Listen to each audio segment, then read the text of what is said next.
ঢাকা যাদের, রাষ্ট্র ক্ষমতা তাদের।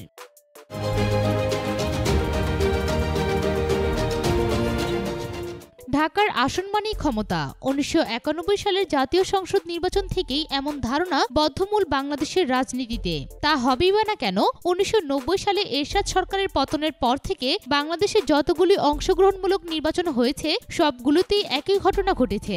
ঢাকা মহানগরের আসন যে রাজনৈতিক দলের দখলে গেছে, রাজধানী ঢাকার আসনগুলিকে ক্ষমতাসীন রাজনৈতিক দলের শক্তির উৎস হিসেবে ধরা হয়। গোটা দেশের ভোটের গতি প্রকৃতি ঢাকার আসনগুলিতে প্রভাব বিস্তার করেছে।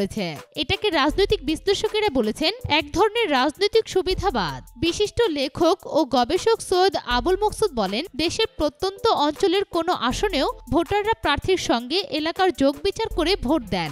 সেখানেও অনেক সময় মার্কার চেয়ে প্রার্থী প্রাধান্য পায়, কিন্তু ঢাকায় এমনটি দেখা যায় না।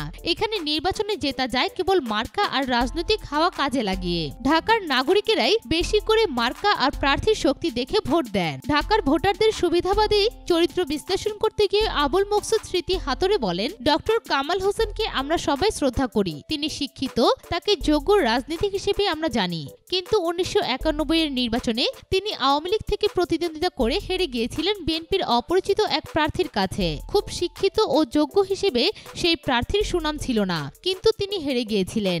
১৯৯৬ নির্বাচনে নিজের দলের প্রতীকে তিনি নির্বাচন করেন ধানমন্ডি মোহাম্মদপুরের আসনটি থেকে, কিন্তু তার জামানত বাজেয়াপ্ত হয়। এই ঢাকার ভোটাররাই হুসেইন মোহাম্মদ এরশাদকে স্বৈরাচার উপাধি দিলেও তিনি ২০০৮ নির্বাচনে গুলশান বনানীর আসনে বিপুল ভোটে জিতেছিলেন।